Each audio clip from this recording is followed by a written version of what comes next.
One of the things that I have learned from life in general, running businesses, and being in charge of operations for a number of years is that if you don't have a plan, you are less likely to succeed. It doesn't matter if the plan is imperfect or if things are not working how you envisioned it, as long as you have a plan and, of course, focus on your implementation. As long as you have a plan, it will help to steer you in that direction. Without a clear plan, you'll be wasting your time and resources, throwing darts at the dartboard, praying you hit a bullseye. More than likely, though, you'll never hit it. As in business, create attainable, measurable, specific, and time-bound plans that are carefully thought out. Create contingency plans for when problems arise. They will arise. And like business, monitor your plans and make adjustments as needed. If you are failing to plan, you're planning to fail. Now, strategic management. Strategic management, strategic planning, and strategic policy, which can be interchangeably used, can be defined as the art and science of formulating, implementing, and evaluating cross-functional decisions.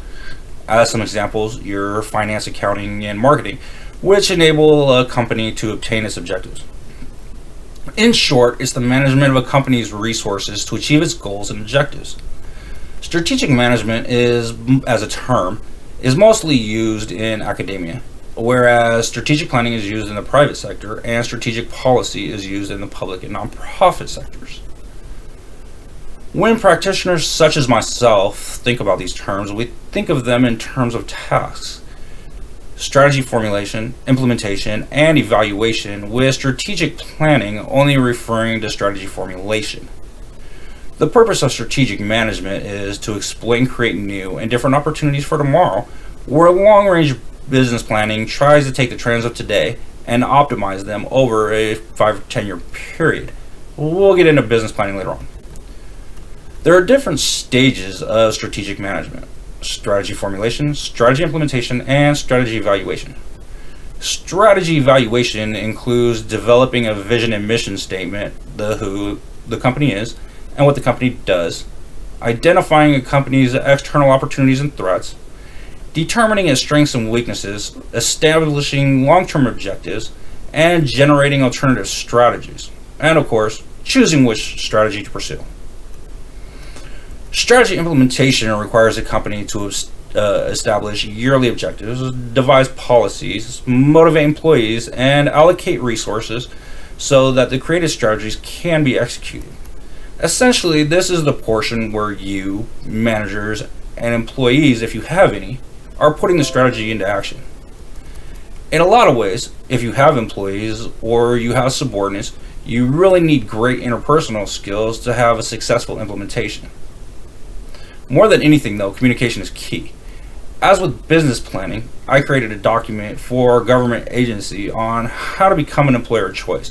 So I'll do a video on that as well, since successful implementation requires some of the things that need to be done in order to be an employer of choice.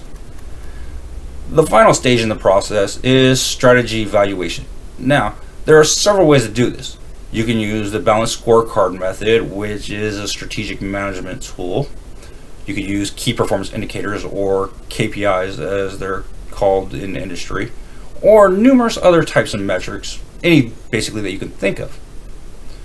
Reviewing internal and external factors such as current political happenings of the country that just so happens to be, for instance, your biggest importer, or how a specific tax in a local area will affect your operations, and of course, taking action. Moving forward, we'll be talking about some key terms: competitive advantage, which is something you do very well compared to your rivals and cannot be easily copied; vision, mission statements; external opportunities and threats; internal strengths and weaknesses; long-term objectives, strategies; yearly objectives, and policies. As I spoke about on Instagram, I'm going to break this whole process into sections so it's easier for you to digest. Plus, if you only know or need a certain section, you can grab it and run with it. So keep an eye out. Out of all the things I do professionally, conducting strategic management is probably my favorite, so I'm looking forward to talking about it with you all. And I hope you not only get something out of it, but enjoy it at the same time.